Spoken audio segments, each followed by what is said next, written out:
I'm isolating myself. I mean, I have to. Everyone does. We walk down the street with our masks on and try and stay at least 6 feet from everyone around us. But I'm getting to the point where even if I have the opportunity to get out of my house, I'll choose to just stay in my room. Like when my dad asks if I want to go to the grocery store with him. Come on, he says. You need some fresh air. Laying in your bed with the curtains drawn won't do you any good. I always decline. Now, don't get me wrong. I want to go out. I really do, but the anxieties that come with every bit of that process just don't seem worth it anymore. My friends know I'm struggling. When all of this started and we thought that this virus wasn't something that should stress us out, we made tons of plans. We were supposed to see each other every day. I really struggle making friends, so the fact that people actually wanted to hang out with me had my mind blown. But then, from watching the videos and reading the articles, we realized it wasn't so smart to do whatever we wanted. More recently, they did start getting together. A few of them would go out for a walk or a picnic in the park. At first, I was invited, but it seemed the more I declined, the less any of them spoke to me at all. Apparently, not ever wanting to leave my house makes me a bummer. But I was just being cautious. What if, when we went out and we're all sitting in the sun eating our food, a lady and her children walk by, and none of them are wearing masks, and the little girl coughs, which means they're definitely sick, and now we're all at risk. I can't go out. I'm isolating myself.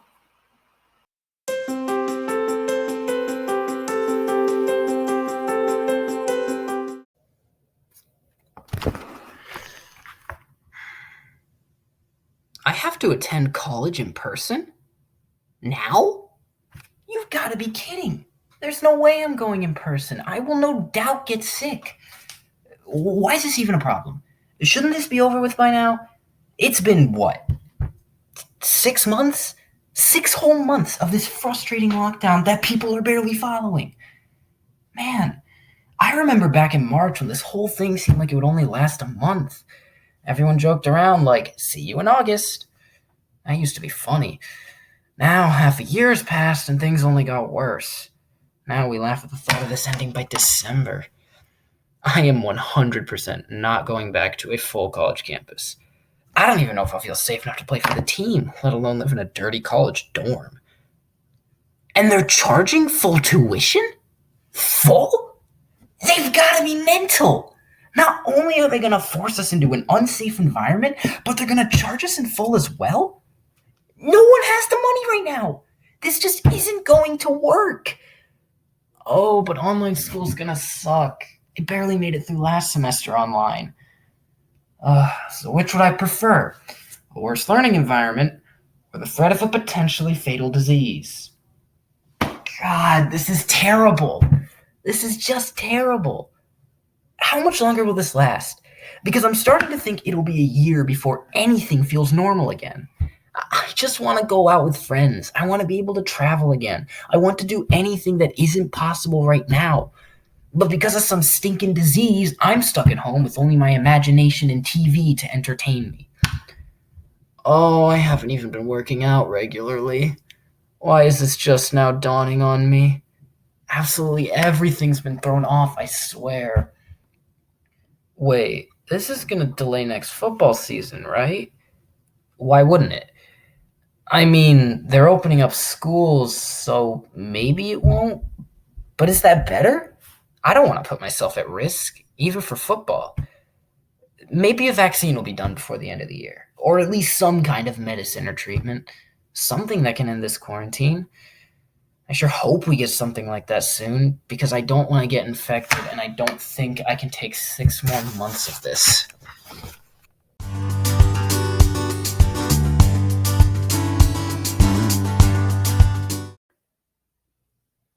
There's only a week left until Halloween. You know, I really do think that Halloween is the best holiday of the entire year.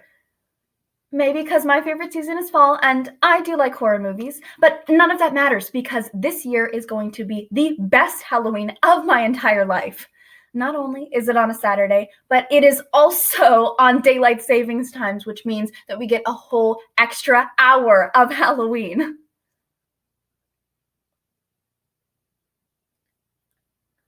What sucks is that I happen to live in America, where we are seemingly stuck in a global pandemic, and wearing a mask is considered a political statement. People have been staying safe indoors and away from others for months now, and all they can do is wonder what to do with themselves. Like always, while many families are struggling, the big companies are just excited to have a new commercial idea to pitch next Tuesday. I can only imagine. Being stuck inside for months, what a novel idea. I concur, Jimmy. We ought to capitalize on such an idea. Don't you agree? Why, Reginald, your mind never ceases to amaze me. We'll start scripting that new Honda ad straight away. Meanwhile, the rest of us are stuck inside and still going strong. I'll admit, at first I was really unhappy with myself and how I was using my free time. I was just so attached to checking my phone and having it with me that I wasn't doing anything at all with myself or my life. I am one of the most unmotivated people I know, but somehow I just became desperate to be productive. I wasn't going anywhere, so I just sat and sort of obsessed over doing something meaningful with my life, as if I'm Ariel from The Little Mermaid or something. It's hilarious, actually, because I should really be going out and doing things instead of talking about how I'm going to go out and do things and how social media hinders my ability to live life to its full capacity. Who cares? When I'm dead or in a grave or an urn or I'm some tree grown from my dead body, I want to say to the universe, hey, universe, I was happy with my life. I don't care what happens to me when I die, but if I was content when I was alive, then I'll be good. I can die in peace, and none of you have to worry about me coming back to haunt you. But I'm not unhappy. I just have a lot of free time and a lot of future to think about. I can assure you I'm also not dead yet. So for now, I can just sit in my basement and count down the hours, minutes, and seconds until Halloween night.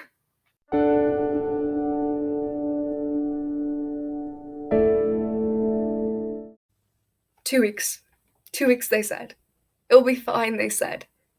7 months later, and it still doesn't feel real.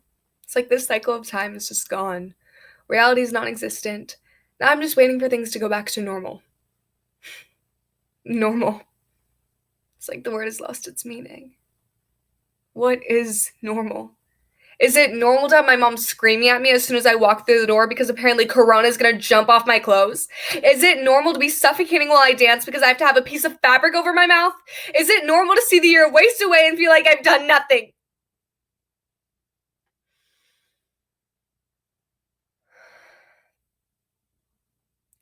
It is normal to feel frustrated. It is normal to be in denial. But eventually it hits, and it hits hard. As I saw everything I worked so hard for got canceled, I just pretended like it was never happening in the first place. I took it and I bottled it up. I just pretended like the time passing by didn't count. One day, about a month into quarantine, after Zoom dance classes, I just sat down in my basement. At first, I sat in silence, in disbelief, and then I started to bawl my eyes out. I hadn't shed one single tear when all my dance competitions and the school musical got canceled, or when I isolated myself from people so much that my mom started forcing me to FaceTime people because she was worried about me. Not a single drop. But it all hit at the same time. I know this metaphor is way overused, but it felt like a wave just came over me, and I couldn't hold it in anymore. It was like the day I'm just broke. If you haven't known me for that long, you won't get this, but it was one of the times in my life where I felt the most hopeless. I felt empty, like with none of this stuff going on in my life, I was nothing. I constantly wished for free time, but when I finally got it, I don't know why I wished for it in the first place. I felt so alone. But it turned out that I wasn't. I just needed to put down the remote to the 20 Netflix shows I was binging and pick up the phone and talk to people. Even though things aren't back to what we know as normal, I'm grateful for what has gotten better. I've also learned it's okay to be frustrated, and trust me, I still get very frustrated. But you can't focus on the negatives forever. You have to tell yourself to stop moping and to just be happy for what is back, even when it's online school or dancing in masks. Sometimes you just have to keep your head high, mask on, and hope people can tell you're smiling with your eyes.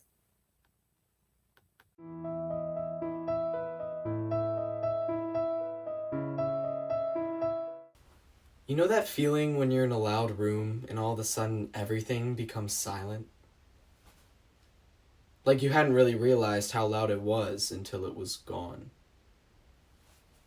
Or maybe when you're going fast on the highway and then come to an abrupt stop in standstill traffic. And you're mad about it. Of course you're mad. You hate the traffic. But you can't help but enjoy taking a breath and just being still for a moment. You never would have taken a break on purpose. Would have never even crossed your mind. Why would it? You gotta keep going. Get to your destination. You can't just pull over. Break would be nothing but a waste of time. Right? You had to be forced by something other than yourself. Well, recently that's happened on a greater scale. My whole life's been on lockdown. Well, everyone's has. I've probably been home more these past couple months than I was all of last year. It's odd, for sure. It's strange. And you spend your life running to have to stop. Like you forgot what it was like to stand still. Almost like you forgot how. I'm able to sit outside and look at the world for a moment. With no sound but the wind, the birds, a car that passes by every so often. It's different than I remember it. Though it is possible, if not probable, that I never truly looked. I get out of bed in the morning not knowing what I'm going to do that day. I do what I feel like doing in the moment. Something that I've never done before. And while I hate the traffic, I hate that object that's blocking the road. It really is therapeutic to take a breath for a second. And when all of this ends, if all of this ends, no, when all of this ends, I'll find my quick breaths. Now that I know how important they really are.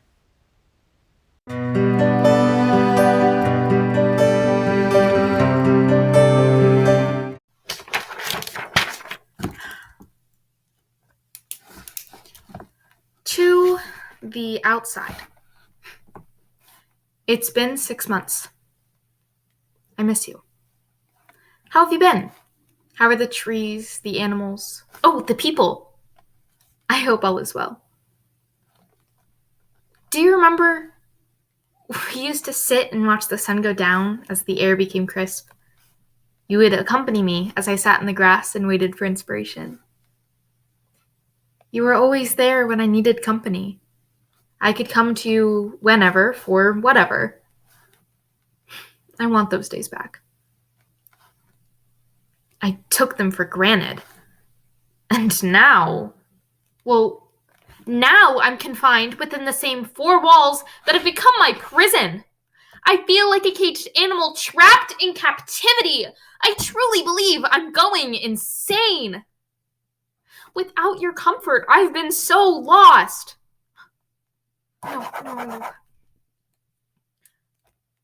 I'm sorry, I must remember. Your air is thick with a virus so potent I can't take a step out the door. Sometimes, as I approach the window, I almost pry the glass away from the frame. I would give anything just to take one more breath of your toxic air. You look so friendly, so green, so lush. How could anything so beautiful harm a person? Stay inside, they tell us. So we do. So I do. I try everything. My hair is shortened in the front, and the memory of cutting my own fringe fades. I decided to expand my horizons, dive deep into historical worlds and stories and philosophies. I was worth something for once. But something just kept pulling me down. The constant need for connection, the constant need for approval. I was so deep into a social world created solely of technology. How could I be so blocked off from you, the outside, and so sucked into the human race? I couldn't stand it. I wanted you, not them. I was conflicted. I was hurt. I cut off the world. I didn't have to hear their voices, and I liked it. I decided, given the choice, I wouldn't leave again. Never again! No!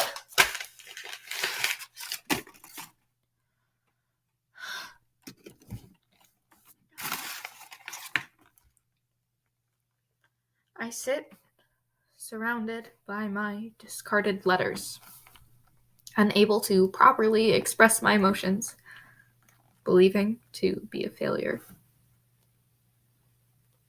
Still having the lingering voice of others in my brain. I apologize for my negativity. I'm learning to control it. It took me the majority of these locked up months to realize it, but my own company is comforting. You have been my companion from afar. My only companion, that is, and I thank you for that. But I have learned to want you, not need you. For that, I am even more grateful. When all of this is over, I intend to be less burdened and more light of heart. But for now, I will sit in my former prison and relish in the beauty of my new castle. I miss you terribly. I hope all is well. With love, Juliet.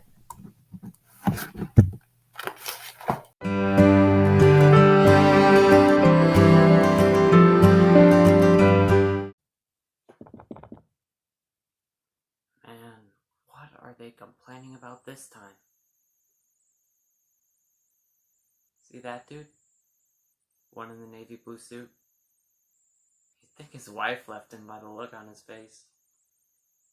Is it the end of the world or something? Keep talking but got nothing to say. Why don't you turn off the TV? I'm sick of seeing their faces. Earl?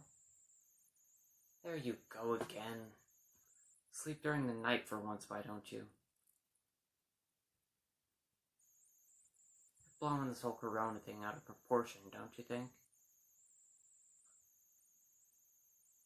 No, that's not what I mean. Listen, I don't want my grandma in a coffin.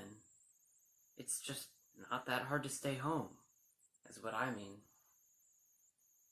These numbskulls think their life is over because they don't get to go shopping for a few weeks. I don't care about your emotional health. Pick up a hobby. Sleep in. Something. All these influencers and big names singing Kumbaya from their mountain resorts and penthouses. They don't care about us. They care about our attention. Our hard-earned dollars. My dollars are hard-earned. Okay, I've been fired a few times. That's because people don't see what's in here. Anyways, you know what I think? People need to chill out. Slow down. Who doesn't enjoy being home, for God's sake? This is paradise. Who's going to tell me to go outside and do something? I can stay here as long as I want. And I'm just doing it for the greater good. I'm a real hero, aren't I? Aren't I?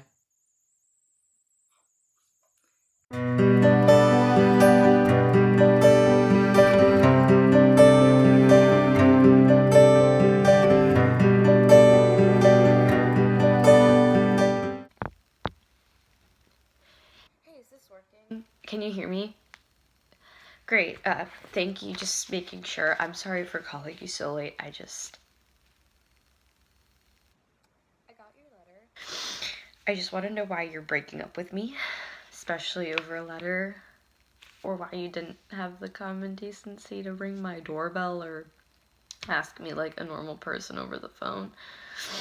But let's talk about it, because we've been dating for 3 years and I think that we're old enough to discuss things like these. First of all, the first part of your letter I agreed with. You talked about needing space, which is understandable because I know you, and you're a very introverted person. And every time you've asked for space or a break before, I've given it to you. So I don't know why you feel the need to break up with me now. It's not like I invalidate your space or anything like that. You also talked about how college is stressful. Yes, that's right. And how coronavirus is limiting our plans together. But I can't control that, so I don't know why you would try to end the relationship because of that. That's just...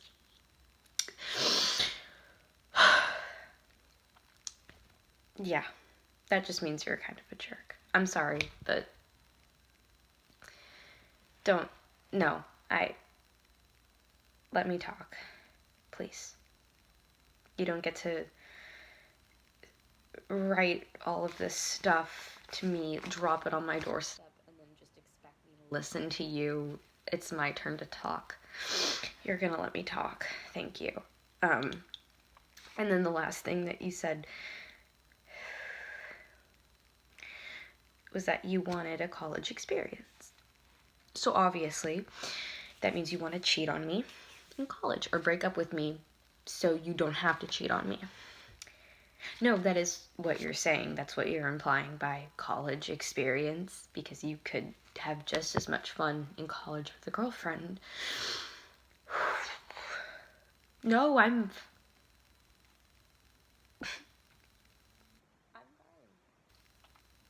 no. I'm just a little bit anxious for what the future holds for us now. You were my best friend. Just not my best friend.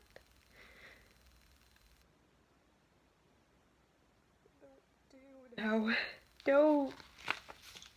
You're not gonna make this better. You're not. You're not gonna make this better. Nothing you can... nothing you can say can make this better. So I suggest that you go. I'm gonna hang up the phone now.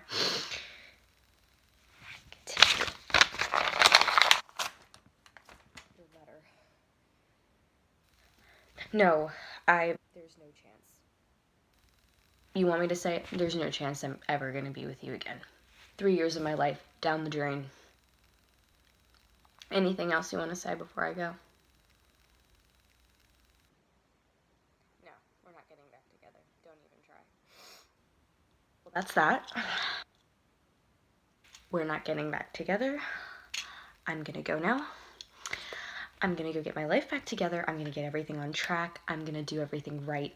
And you're gonna sit there and have your little college experience. Have fun with that. Let me know how that goes for you. Yeah, bye.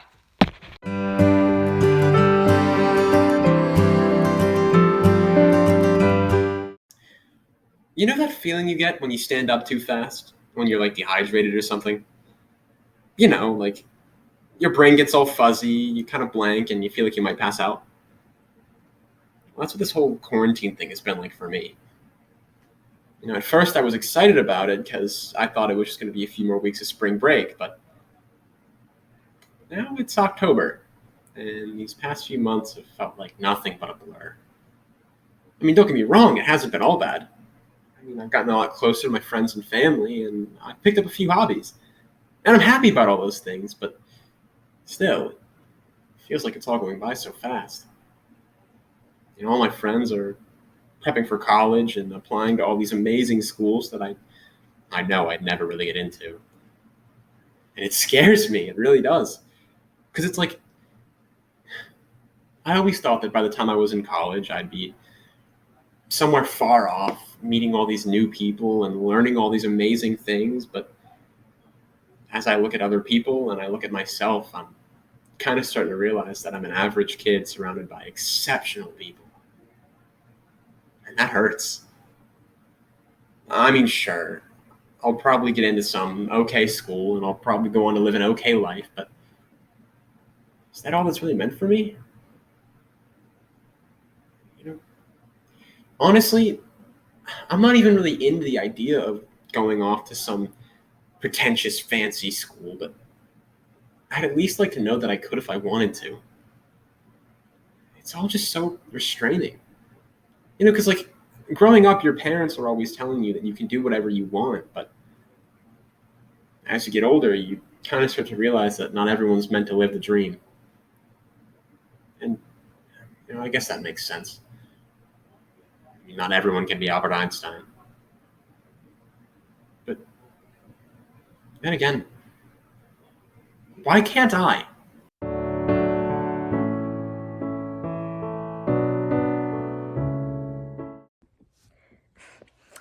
You kind of grow up thinking that the US is number one. Well, not kinda. I mean, you do. And I get it. It's what they teach you, starting with the Pledge of Allegiance in pre-K. And some people grow up and learn the nasty side of our history, and other people couldn't see it if it hit them in the face. But I have a few friends who live in other countries, quite a lot, actually. We're pen pals. And surprise, surprise, their countries are actually handling this whole pandemic thing pretty well. Vedas lives in a country where wearing a mask was never fully required and things never fully shut down, and they haven't had a case in months. Eloise had to go on lockdown, but now her school is resuming in person. And Gemma was doing well, then her city got a small surge, so they went right back into quarantine. And guess what? Everything's better. It's just so easy for them. They aren't selfish, they made sacrifices, and now they're able to go out, they're back in school, they can even have small parties. Vedas even traveled to other countries. Meanwhile, I'm banned from visiting those places. And I get why. Everyone here is just so selfish. Not to mention, essential employees have been overworked, people weren't given stimulus checks, and some people have had to go into work when it's unsafe because if they miss one paycheck, they'll be in financial ruin. And then there are those people screaming their little faces off about wearing a mask. Like, please, get over yourself. These other places, these other communities, they care about each other. They leave the pandemic action up to the scientists, not politicians. That's what Iceland did, and now they're doing great. My mom wrote an article about it and cried because of how dystopian our country seems. Just Why? Why is it political? Why is a virus political? Why are the livelihoods of hundreds of thousands of people political? This isn't a thing in other countries. Other people look at the US and think we're crazy. And I can't blame them. Seeing my international friends safely go out, travel, celebrate, live their lives.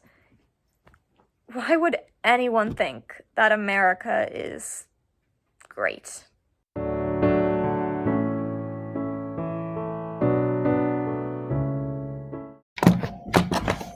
Hey vlog. So today I'm doing something different on my channel. Today I'm doing a time capsule type video about the year 2040. So this video is dedicated to the year 2040. Dear 2040, does this virus ever end? Or am I gonna be trapped, alone, and bored for the rest of my life? This virus has taken over my life for 7 months now, and there still isn't a cure for this stupid virus.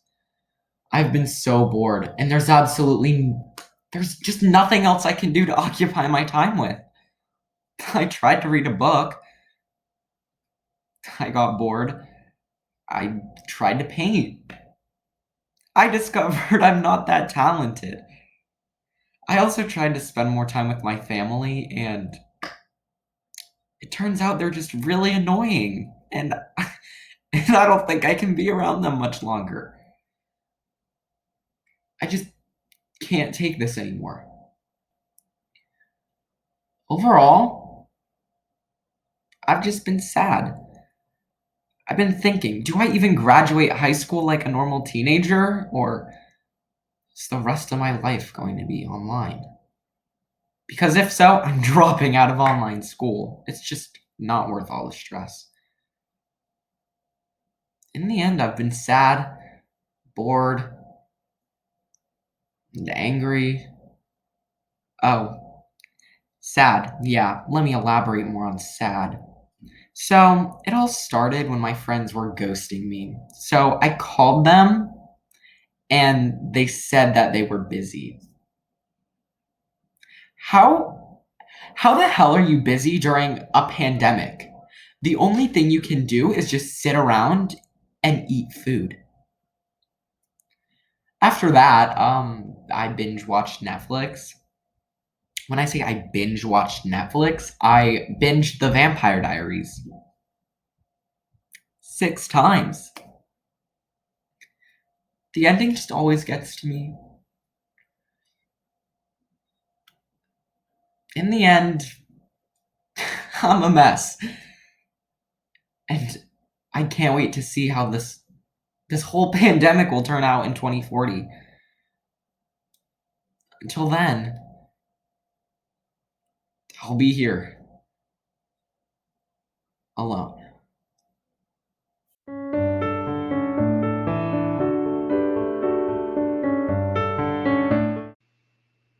Okay, well, it started a little something like this. Hey, Mom, can we go to the park? No. Hey, Dad, can I go over to my friend's house? Can't. Let's go on vacation. Won't. I need a hug. No. Can we at least have a fun summer? No. High school over. Giving a high five over. Close friendships over. Happy family over. War. That's what it was. War. Not the war that you would typically think of, like World War II, but this was a different kind of war. At war with a virus, and having to battle the masks, hand sanitizer, being 6 feet apart, and washing your hands constantly. Trying to find a cure. Oh, Molly. That's my name. Gross, right? Ugh, I've always hated my name. I wasn't the nicest kid in school, or the smartest. I really wasn't the so-called perfect kid. But I was gonna change that. In high school, I was gonna make more friends and get better grades and have a better life, but all of those plans changed. And I wish I knew that that was my last day. Then I would have made it more memorable. My parents? Well, I don't have the strictest parents in the world, but they're definitely not the kind of people who would let you just go out and do stuff without their permission, which I get, being a mother and all. My dad was. Oh, let's just say that the pandemic and my dad did not have the best relationship. He was already a fairly angry and agitated man who I hated coming home to every day to listen to him screaming at us for no reason, or at least no good reason. And it was so bad that I wanted to move out. But where would a teenager go in the middle of a pandemic? They were gonna get a divorce. But then, he died. The virus, it killed him.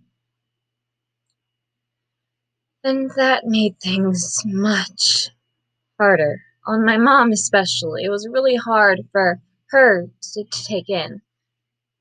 It wasn't that hard for me at first. I mean, I was sad, of course. He is my dad. But he just wasn't the type of person that you enjoyed being around.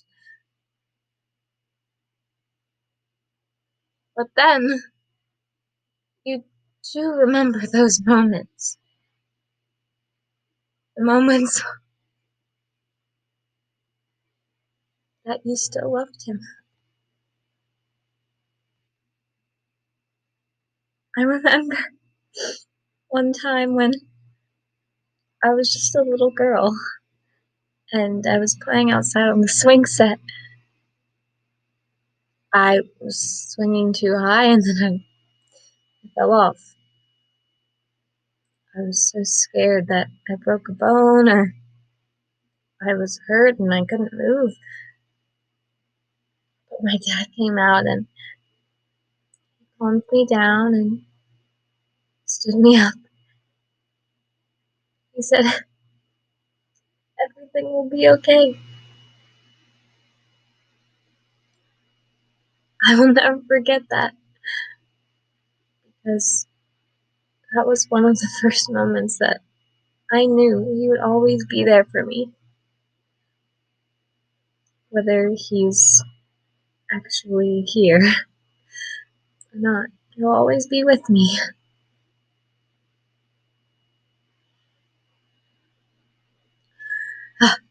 Sorry about that. Anyway, I was not becoming the good kid that I wanted to be. I was a failure. A tiny fly in the middle of the world with frogs surrounding me like I was their dinner. What? Oh, you're right, my phone is ringing. Sorry. Hello? Oh, hi, honey. Are you okay?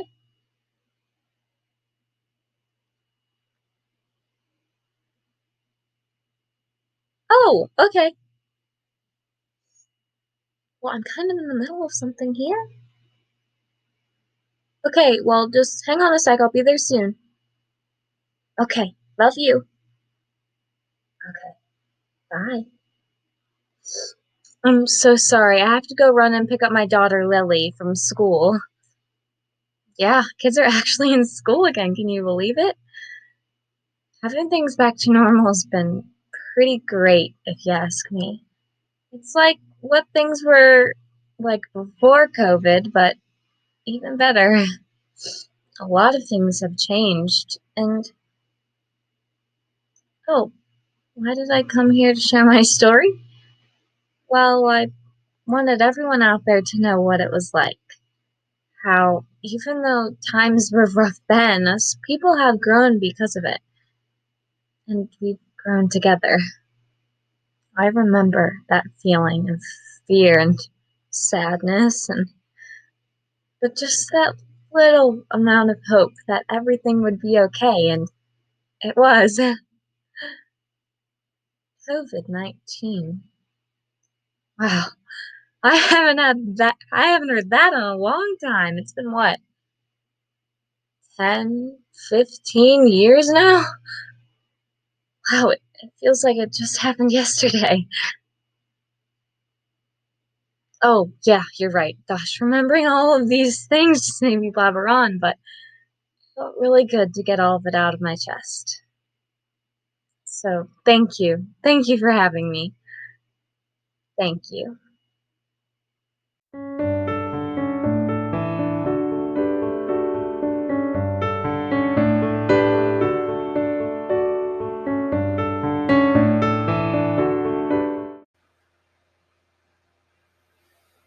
You know, I wasn't expecting a smile on my parents' face when they told me that my dad lost his job. My mom texted me to come upstairs. She had something important to tell me. And, that scared me at first, naturally. But then when I got up there, they seemed relaxed, happy, even. And then they told me that after about 20 years or so, that they fired my dad. And the worst part is that they didn't even thank him, for all the work that he did. After they told me that, they reassured me that we weren't going to go bankrupt or lose the house or anything. And I always knew that we weren't really wealthy, but I never really thought of money like that.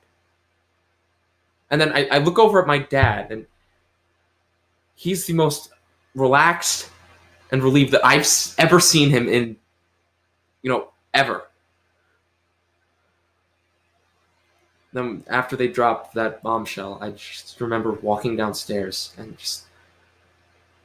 there's tears just pouring down my face. And to this day, I still can't remember why. And I just got into my room and then just remember burying my head in my hands. And maybe it was because I was afraid. Maybe it was because I was feeling like I was a financial burden, or maybe it was because I just hadn't had a good cry in a while. I don't really cry that often. Then my mom came in, she comforted me, and then said that we weren't going to lose the house, we're not going to go bankrupt, everything's going to be fine. I always knew that we weren't a wealthy family, but we were rich in what we did have.